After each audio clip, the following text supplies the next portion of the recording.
Numa cidade movimentada, onde todo mundo parecia correr atrás de alguma coisa, vivia Francisco. Ele passava seus dias sentado na mesma calçada, repetindo uma frase a todos que passavam: "Uma moeda, por favor." E na maioria das vezes, Francisco se sentia como se fosse invisível. Ele via o mundo passar na sua frente, mas as pessoas sequer o notavam. Francisco não acreditava mais que a vida pudesse ser diferente. Para ele, o roteiro já estava escrito, e era uma história de sofrimento e humilhação. Como se dentro dele uma voz sussurrasse todos os dias que aquele era seu destino e sua única opção era depender da caridade alheia.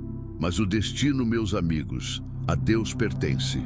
E numa tarde cinzenta, enquanto pedia moedas em meio à multidão indiferente, um homem que nunca havia passado ali parou diante de Francisco. Era um viajante, não parecia ser rico e nem importante, mas sua tranquilidade e sua voz calma transmitia muito conhecimento de vida. Francisco estendeu a mão, esperando a moeda de sempre. Mas o homem não lhe deu dinheiro. Em vez disso, tirou do bolso um pequeno espelho de madeira e o entregou. "Eu não tenho moedas para te dar", disse o viajante com uma simplicidade desarmante. "Mas te dou algo muito mais valioso. Olhe para este espelho todas as manhãs e se pergunte: o que posso fazer hoje para ser um pouco melhor do que ontem?"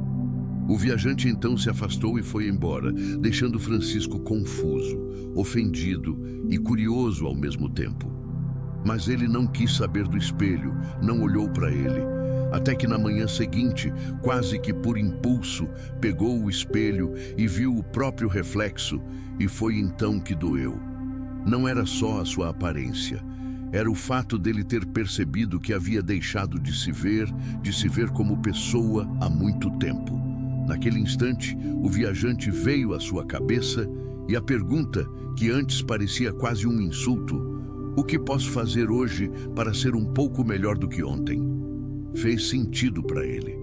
Francisco então pegou um pente velho que estava jogado em meio às suas coisas e com a mão trêmula ajeitou o cabelo da melhor forma que conseguiu. Aquilo não mudou o mundo, mas aquele pequeno gesto, aquele primeiro passo, mudou o jeito como ele se enxergou. No dia seguinte, pediu uma vassoura emprestada a um comerciante e varreu o chão onde dormia. No outro dia, decidiu ficar de pé em vez de pedir sentado. Eram gestos pequenos, quase invisíveis, mas algo dentro dele começava a mudar. Aos poucos, Francisco passou a se tratar como alguém que merecia cuidado. Não porque o mundo tivesse mudado, mas porque ele começou a acreditar que não estava condenado a permanecer o mesmo. Os dias seguintes foram um processo. Todas as manhãs, o ritual se repetia. Ele se olhava no espelho e fazia a pergunta, e aos poucos a resposta começou a mudar. Em vez de um fracassado, ele começou a ver no espelho alguém tentando. E o inesperado aconteceu. As pessoas começaram a notá-lo. Um senhor disse: "Você está diferente." Uma mulher deixou mais moedas do que ele costumava receber. Crianças passaram a perguntar seu nome. Era como se aquela sua mudança interna estivesse refletindo no mundo lá fora. Francisco entendeu que não era coincidência. Era o resultado do seu esforço para se tornar uma versão melhor de si mesmo, dia após dia. E por menor que pudesse parecer, cada melhoria tinha a sua importância. Com o passar dos dias, antes de pedir qualquer ajuda, Francisco começou a dizer a quem passava ali: "Tenha um bom dia, que Deus te abençoe."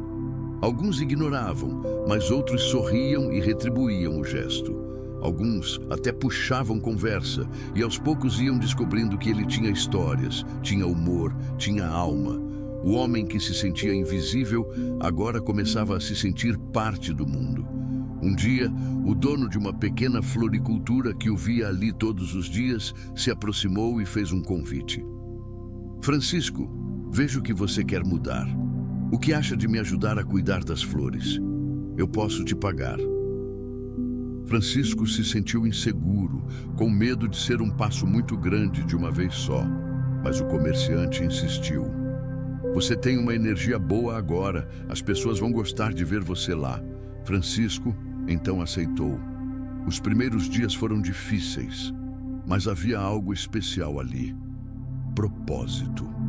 Pela primeira vez, ele não estava apenas sobrevivendo, estava contribuindo. E isso valia mais do que qualquer esmola que já havia recebido. Com seu primeiro salário, Francisco alugou um pequeno quarto próximo dali e comprou algumas roupas novas.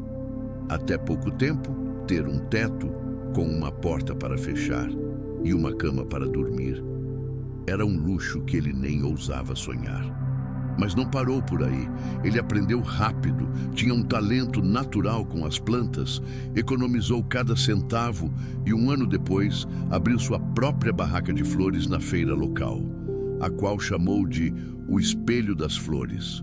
O homem que antes pedia moedas na rua, agora gerava seu próprio sustento e trazia beleza para a vida dos outros. Numa manhã ensolarada, enquanto arrumava suas flores mais bonitas, Francisco viu um rosto familiar se aproximando. Era o viajante. Francisco foi até ele e, com o coração cheio de gratidão, disse: Eu nunca vou poder te agradecer o suficiente. Aquele espelho mudou a minha vida. O viajante sorriu com uma calma profunda e respondeu: Eu apenas te dei um espelho. Quem mudou sua vida foi você mesmo. Francisco ficou em silêncio por alguns segundos. Era verdade. O espelho não tinha poderes. A pergunta não era mágica. O que mudou sua trajetória foi a decisão diária de dar um passo, mesmo que pequeno, em direção a uma versão melhor de si mesmo. Nada mudou de um dia para o outro, mas mudar um pouco a cada dia mudou tudo. Essa história, meus amigos, não é sobre pobreza ou riqueza. É sobre algo muito mais profundo. É sobre como a sua mentalidade e suas decisões podem criar a sua realidade. É sobre não esperar que o mundo fique mais justo ou mais favorável para começar a mudar. Quando você muda sua mentalidade, abre portas que antes nem sabia que existiam. Não espere que o mundo mude por você. Mude sua mente primeiro e tudo ao redor reagirá a isso. Se essa história tocou o seu coração, compartilhe este vídeo, pois às vezes o que muda um dia ou uma vida é apenas uma palavra de esperança. Se inscreva no canal. Vamos juntos nessa jornada de crescimento. Cada pequeno gesto de apoio gera gratidão e volta em forma de bênçãos. Gostaria também de ouvir você. Deixe nos comentários como essas palavras tocaram seu coração. Obrigado por assistir e até o próximo vídeo.